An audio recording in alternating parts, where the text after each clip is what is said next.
Setelah itu subhanaka. Kita sudah sering bahas, kalau kita ingin mengakui sudah tidak ada cacat dari seluruh tindakan dan ciptaan Allah, maka yang simpel mengucapkan subhanallah. Ya, subhanallah. Tapi mafhum mukhalafahnya, kalau kita mengakui bahwa Allah tidak ada cacat dalam tindakan dan ciptaan, berarti logika terbaliknya kita yang salah. Andai kata ada kemalingan, maka tidak berhak kita menyalahkan Allah, kita yang salah. Kalau ada pandemi, maka kita tidak mungkin menisbatkan kesalahan ini Allah yang bikin gara-gara, kita yang salah. Itu disebut dengan subhanallah. Nah, begitulah Nabi Yunus, di samping menganggap syahadatnya perlu direhabilitasi, Nabi Yunus juga mengakui saya yang salah. Tidak ada problem pada Allah. Boleh jadi kalau sekelas saya, Allah ini terlalu berat ngasih PR ke saya, berarti menyalahkan Allah. Ya Allah, kenapa saya ditugaskan di suatu daerah dakwah yang gini amat sih? Berarti itu ada sisi menyalahkan Allah, menganggap Allah keliru memilih saya. Nabi Yunus mengakui Allah tidak bersalah apapun, yang salah adalah dirinya. Maka Nabi Yunus mengucapkan subhanaka. Dan ujung dari dua hal itu, yaitu ada problem pada tauhid syahadat, karena mempertuhankan hawa nafsu di luar ketuhanannya pada Allah, sehingga marah, kecewa, dan juga mengakui bahwa Allah tidak pernah salah, yang salah dirinya.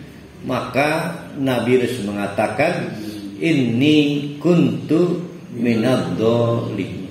Sesungguhnya aku ini adalah termasuk orang yang dolim.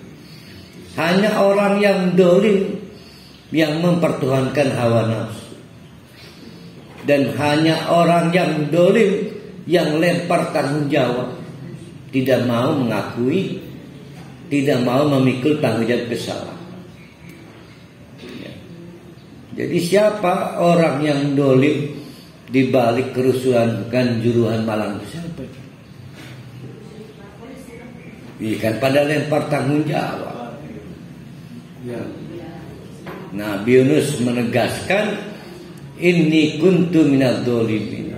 Kalau saya ngotot ini semua gara-gara Allah dan saya tidak menyadari biang keladinya saya mempertuhankan hawa nafsu, maka saya termasuk orang yang menganiaya.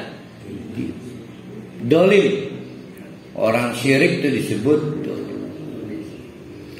Nah, dibaca dengan kekuatan yang luar biasa. Kenapa luar biasa? Ya, saya nggak bisa membantu mendramatisasi, karena kan tidak ada yang punya pengalaman kanjut kan. Kalau lelep.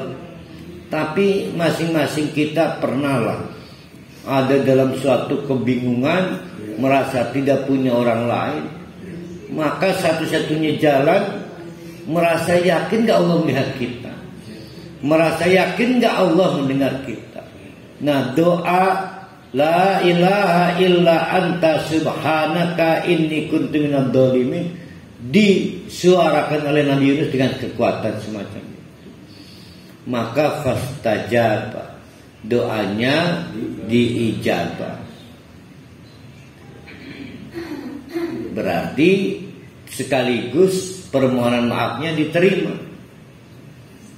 Itu lebih tragis daripada di dalam surat At-Taubah kemarin. Banyak orang yang ya kayak perhalikan saya munafiknya tipis lah. Nabi Yunus sampai mendapatkan balasannya langsung kontan, mendapatkan ampunan dari Allah, bahkan juga mendapatkan promosi namanya Al-Mukram. promosi. Fastajabna lahum, di selanjutan ayat Al-Anbiya'nya, maka kami ijabah doanya. Sekali lagi, la ilaha illa anta dan seterusnya itu doa. Wa najjainahu, kami selamatkan, dikeluarkan dari lambung ikan paus, dinaikkan lagi dari dasar laut sampai ke permukaan laut. Wa najjainahu minal gham, maka kami selamatkan Nabi Yunus minal gham, dari kesedihan. Wa kadzalika nunjil mu'minin, inilah yang bisa diperoleh oleh orang mukmin, yaitu tindakan penyelamatan dari Allah. Semakin kuat keimanannya, semakin diselamatkan Allah. Jadi kekuatan keimanan itu bisa diukur dari peristiwa Nabi Yunus. Gelap, nggak tahu siapa yang bisa diminta tolong, nggak ada yang bisa dilihat.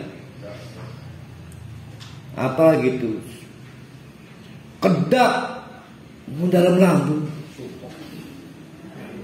Itu kebayang nggak itu kalau nggak masuk ke ikan paus gimana? Pecah gendang telinganya Nabi Yunus. Kan kedalaman laut, kapal selam aja bisa pecah. Semakin dalam kan tekanannya semakin besar, pembuluh darah bisa pecah. Hanya ikan-ikan yang diberikan kekuatan oleh Allah yang bisa semakin ke dasar laut. Dan itulah hikmahnya. Jadi satu sisi keputusasaan ada dalam ikan paus, tapi satu sisi menurut saya ikan paus itu adalah kapsul yang terbaik untuk orang yang memang ada di dasar laut. Atau bisa pecah, karena kan tekanan bawah laut itu besar. Semakin garam itu banyak, maka tekanan semakin besar. Kan jadi daya garam. Nah, di tengah-tengah itulah keimanan yang sangat mentok diperlihatkan oleh Nabi Yunus. Dia yakin Allah lihat dia. Dia yakin Allah dengar dia. Nah, sebesar apa keimanan kita lagi menghadapi itu? Nah, kalau kita insya Allah lah, ini orang ateis sekalipun, orang ateis, ahli maksiat, kriminalis, orang-orang fasik, satu saat ada dalam situasi begini, akhirnya dia ingat dan butuh Allah. Nah, itu gimana itu kira-kira diampuni nggak dosanya kalau dia bertobat? Nah, surat Yunus melanjutkan surat At-Taubah.